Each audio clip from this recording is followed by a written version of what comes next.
Well, on that one, I guess what I'll say though is good job, Paul. Appreciate that. I guess the next one we can jump on is we'll throw Boone under the bus. He had tight ends. Um, I, I guess I've seen a tight end mocked a couple times in the first round. So I am curious, John. Did you share that sentiment, or are you looking a different direction? Well, I think the one wild card, and I think Paul kind of mentioned it, alluded to it, is if you listen to Ron Rivera, we've got the greatest tight end room in the league with Armani Rogers, Logan Thomas, Cole Turner, and John Bates, who I sometimes forget is actually a tight end on the team. You mean LT2? Yeah. If you listen to Rivera, you think there's no way we're picking a tight end, but I think Eric Bieniemy is the wild card on all the offensive side of the ball because, and hell, who knows? He may have said, Ron, I'll come be your OC, but I want that 16th pick. Who knows what went down? So I think that's the part where you just don't know.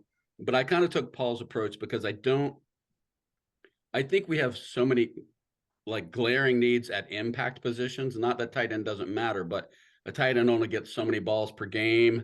Rarely is a tight end going to make or break. I mean, there's exceptions, right? There are Kelsey's and the Gronkowski's, but it just seems like we have other priorities that would rise higher than tight end. So I'd be really surprised if we took a tight end in the first two picks.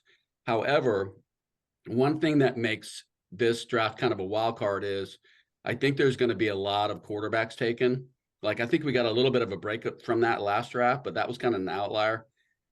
Usually people are overdrafting quarterbacks, and there's some pretty promising ones in this group. So I think guys that we wouldn't expect to be there at 16 could be available. So the top three guys on almost all the draft boards, if you look, and there's some exceptions, but it's usually Dalton Kincaid from Utah, who it gets the most love. He's kind of like can't block, but he plays like a giant wide receiver. I mean, he's so athletic, and he's kind of the prototypical modern tight end in that he can make crazy catches and is crazy athletic. And he's my favorite because I think he's not much of a blocker though. Michael Mayer from Notre Dame, he's kind of the guy that I would love. He's like my dream tight end because he can do everything. He can block like a maniac, can catch any ball thrown his way. He's just super physical. And then there's Darnell Washington from Georgia, who's kind of the combine god, really hasn't put up big numbers at Georgia, but I think he played behind another tight end, and he's got all that potential. Like ceiling is unlimited because of his size and his athletic ability. So I don't think any of those three guys would be a pick for us in the first round. If one of them fell to the second round, and I'm not as big a fan of Washington just because of what I just said, is that he's got great measurables, but he hasn't really done it on the field yet. So until I see him do it, the combine gods always scare me a little bit. But I think if any of those three fell to the second round, you'd have to think about it, especially if it was Dalton Kincaid or Michael Mayer, excuse me. So I'm going to kind of move on to guys that I think we might take later. So I grouped them basically into two groups, a couple in the second and third round, and a couple in the sixth and seventh, and possibly even undrafted range. And that's what I'm going to focus on. So as far as guys that are projected to be third round types, the first guy I'm going to talk about is Tucker Kraft. He's a South Dakota State, so he didn't play at a huge program, but that's his hometown school. He grew up in South Dakota. He's a big guy. He's 6'5", 254 pounds. You can see from the clips he's a load to bring down. He runs a 4.69 40, so he's not slow. In high school, I thought this was cool. He played three positions at every game, and it wasn't tight end. He played running back, middle linebacker, and punter. So he actually played on all three units in high school. And he had like 1,400 yards as a running back, 24 touchdowns as a senior. So he's got some talent. He went from 7 catches in his rookie season at South Dakota State to 63 for almost 800 yards in his second year. So it's like once he became a starter, he just exploded. Had some minor injury issues his junior year. But the things I love about him is kind of some of the stuff that Paul alluded to about being a Rivera type player. He's described as being a violent runner, a mauler. He loves contact, really solid blocker, one of the best blocking run blockers in the draft, and is also good in pass pro. At the combine, I thought this was cool. They measure you across all these parameters at the combine, right? He was in the top quartile of almost every single category. Most guys, like, maybe they got a great vertical leap, but they can't do other things. He was in the top 25% of almost every category. So he's just super solid, doesn't really have any glaring weaknesses. He's got a really big catch radius, and he's still a little raw. And I like that about him as well, because that tells you he's only played tight end a couple of seasons, and we may not have seen his best yet. I really like him a lot. The other guy in the third round that I like is Sam Laporta from Iowa. And, Iowa's not known as an offensive juggernaut. So what he did at Iowa is impressive. He played in 43 games, but he's only 22 years old. So he pretty much got out there and started playing right out of the gate. Not as big as Tucker Kraft, but he's 6'3", 245 pounds, ran a 4.59 40. One thing I like about him, he got better every year at Iowa.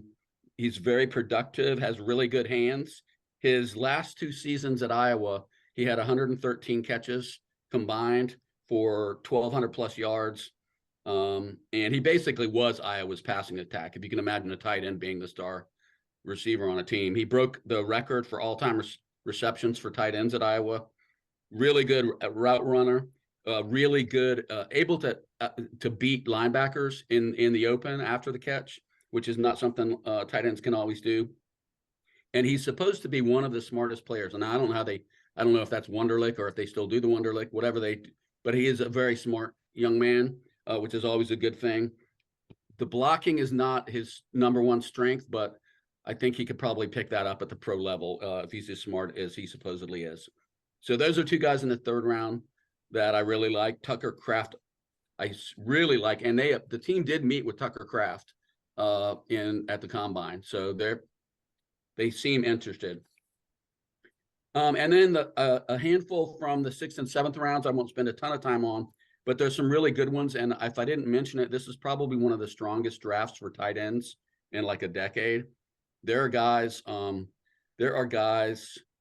in the 6th round that are hard to differentiate from guys that are available in the 2nd and 3rd rounds or projected to be 2nd and 3rd rounders. It's that close to talent level.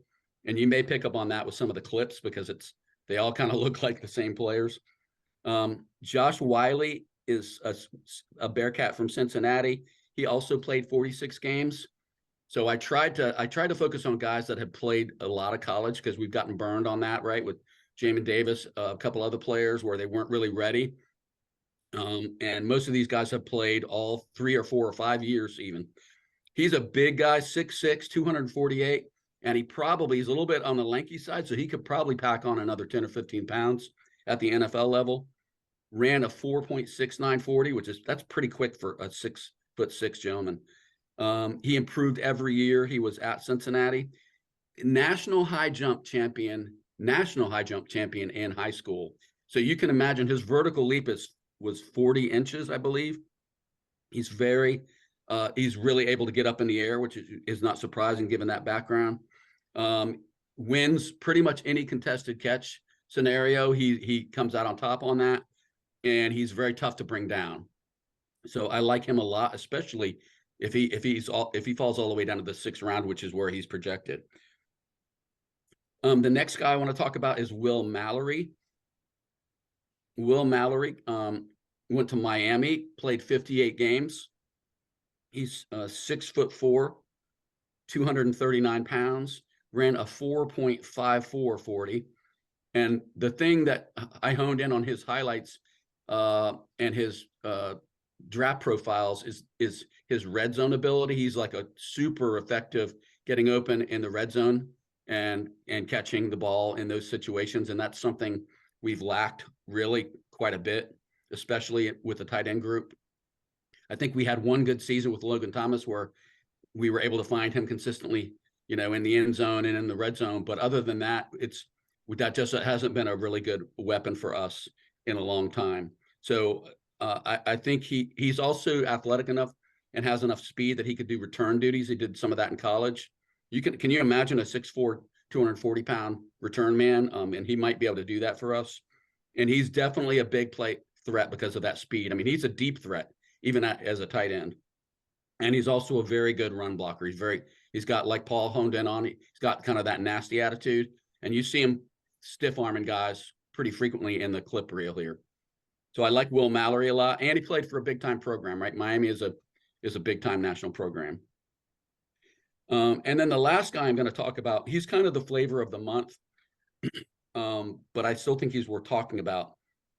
Zach Kuntz, he's my small school. Sometimes you can find these small school gyms like Gary Clark from back in the day, little JMU graduate that nobody knew about until we found him.